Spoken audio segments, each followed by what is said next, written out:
ಖರ್ಗೆ ಸಾಹೇಬ್ರನ್ನ ಭೇಟಿ ಮಾಡಿದ್ರಿ ಸರ್, ಸುದೀರ್ಘವಾಗಿ ಚರ್ಚೆ ಮಾಡಿದ್ದೀರಿ 40-50 ನಿಮಿಷ. ನೋಡಿ, ನಿನ್ನೆನೆ ನಾನು ಪ್ರತಿಕ್ರಿಯೆ ಮಾಡಿದ್ದೇನೆ. ಖರ್ಗೆ ಅವರ ಕುಟುಂಬ ನಮ್ಮ ಕುಟುಂಬ ಒಂದೇ ಕುಟುಂಬ ಇದ್ದಾಗೆ. ನನಗೆ ಅವರು ರಾಜಕೀಯವನ್ನು ಹೊರತುಪಡಿಸಿ ನನಗೆ ಅವರು ಹಿರಿಯಣ್ಣ. ಹಾಗಾಗಿ ನಾನು ಆಗಾಗ್ಗೆ ಅವರನ್ನು ಭೇಟಿ ಮಾಡ್ತಾ ಇರ್ತೀನಿ. ಅನೇಕ ಕುಟುಂಬದ ವಿಚಾರಗಳನ್ನು ಮಾತಾಡ್ತಿರ್ತೀನಿ. ಭೇಟಿ ಮಾಡಿದಾಗ ಎಲ್ಲ ರಾಜಕೀಯ ಮಾತಾಡಕ್ಕೆ ಹೋಗೋದು.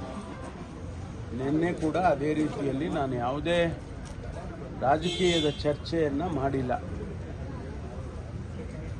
ನಿನ್ನೆನೆ ನಾನು ಹೇಳಿದ್ದೇನೆ, ರಾಜಕೀಯ ಚರ್ಚೆ ಯಾವುದನ್ನು ಕೂಡ ಮಾಡಲಿಲ್ಲ.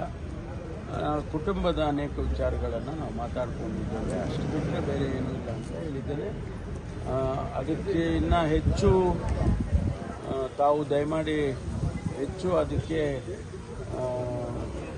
ವಿಶ್ಲೇಷಣೆಗಳನ್ನು ಮಾಡುವ ಅಗತ್ಯ ಇಲ್ಲ. ಅಲ್ಲ ಸರ್, ಈ ದಲಿತ ಶಾಸಕರು ಸಚಿವರು ಸಭೆ ಕರೆದಿದ್ದಾರಲ್ಲ, ಅದರ ಬಗ್ಗೆ ಗಮನ ಯಾವುದನ್ನು ಮಾತಾಡಲಿ, ಒಂದೇ ಒಂದು ಶಬ್ದ ರಾಜಕೀಯ ಮಾತಾಡಲಿ. ಸಮಾವೇಶದ ಬಗ್ಗೆ ಚರ್ಚೆ ಆಗ್ತಾ ಇದೆ ಸರ್, ಸಮಾವೇಶ ಬೇರೆಯವರು ಏನಾರ ಮಾತಾಡ್ಕೋಬಹುದು. ಆದರೆ ನಿನ್ನೆ ದಿವಸ ರಾಜಕೀಯ ಚರ್ಚೆ ಯಾವುದನ್ನು ಮಾನ್ಯ ಖರ್ಗೆ ಅವರ ಜೊತೆ ಮಾತಾಡಿಲ್ಲ. ತಾವು ದೆಹಲಿಗೆ ಹೋಗೋ ಚಿಂತನೆಯಲ್ಲಿದ್ರಿ, ಆದರೆ ಅದನ್ನ ಹೋಗಿಲ್ಲ. 17 ತಾರೀಕು ಹೋಗ್ತೀನಿ.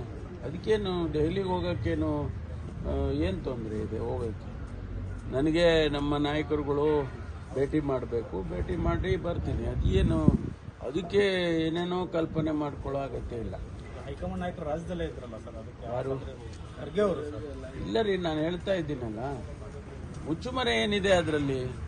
ನಾನು ರಾಜಕೀಯ ಚರ್ಚೆ ಮಾಡಿದ್ದೀನಿ ಅಂದರೆ ಮಾಡಿದ್ದೀನಿ ಅಂತೀನಪ್ಪ. ಏನ್ ಮಾಡಿದ್ದೀನಿ ಅಂತ ನಿಮ್ಗೆ ಹೇಳ್ತೀನಾ? ಮಾಡಿಲ್ಲ ಮಾಡಿದ್ದೀನಿ ಅಂದ್ರೆ ಮಾಡಿದ್ದೀನಿ ಅಂತೀನಿ. ಒಂದು ವೇಳೆ ನಾನು ಮಾಡಿದ್ದೇನೆ ಅಂತ ಇಟ್ಕೊಳ್ಳಿ, ಆಯ್ತಾ? ನಾನು ನಿಮ್ಮ ಹತ್ರ ಯಾಕೆ ಹೇಳಕ್ ಹೋಗ್ತೀನಿ?